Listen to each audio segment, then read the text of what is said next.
Hello, Katz Chiropractic and Rehabilitation Clinic in Boulder, Colorado. Dr. Shauna and I are proud to mention and to say that a project that we've been working on for the last year and a half was just published in a top journal called the Journal of Brain Circulation.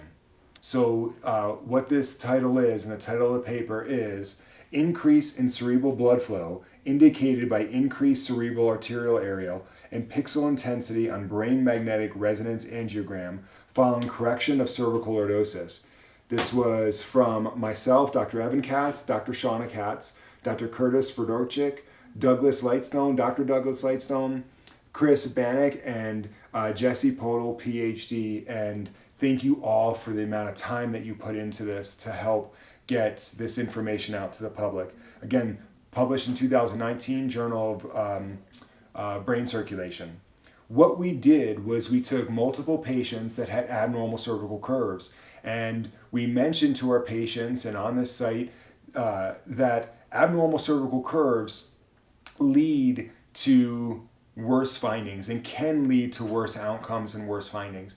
We took patients that we knew had abnormal cervical curves, and then we laid them down in an MRI center, and we took an angiogram of the inside of their brain looking at the vessels, and then we put their neck into a normal curve. These patients did not get off the table. We placed their neck on a cervical dinner roll. It's been shown to restore the normal lordosis, and then did another angiogram. And what the materials and methods were here was, in the paper, cervical lordosis of 7 patients, 5 females and 2 males, 28 to 58 years old, was measured on lateral cervical radiographs ranging from minus 13.1 degrees to positive 19 degrees. Ideal is minus 42.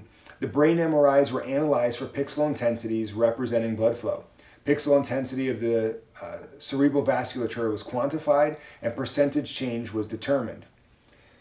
As I mentioned, these patients did not get off the table between the first and second MRI angiogram, meaning there was nothing else that could have done this. The results that we found was that the pixel intensity increased anywhere from 23 to 225.9%, and a student's t-test determined that the increase was significant.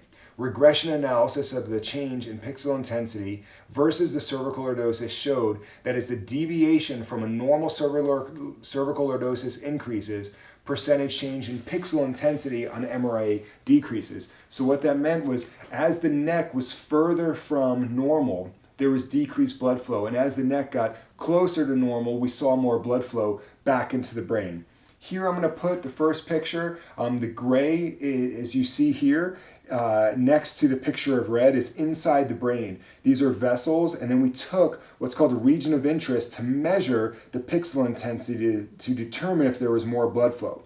What we found directly after, when we put their neck into a lordosis, was, as you could see here, same patient, same area of the brain, same position that they were in the MRI machine, same slice. You can clearly see how much more blood volume we actually show occurred inside the brain.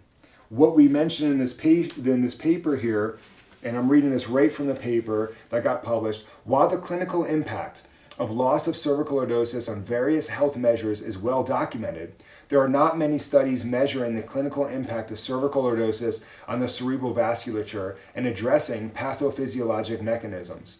Our results may be helpful in addressing pathophysiological mechanisms to help create a better understanding of potential clinical implications.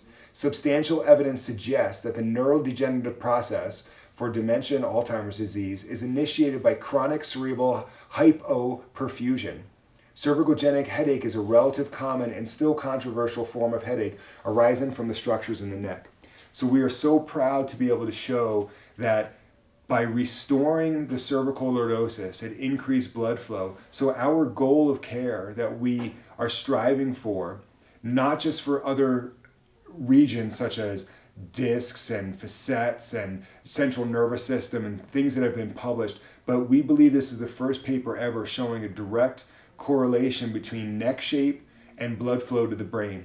So we are extremely excited and proud to be able to share this with our patients and to be able to share this with other doctors that want to share this with their patients. So again, from the bottoms of our heart and to our patients, To the members, we thank you, and I look forward to seeing you and doing everything we can to help you get better. Thanks so much.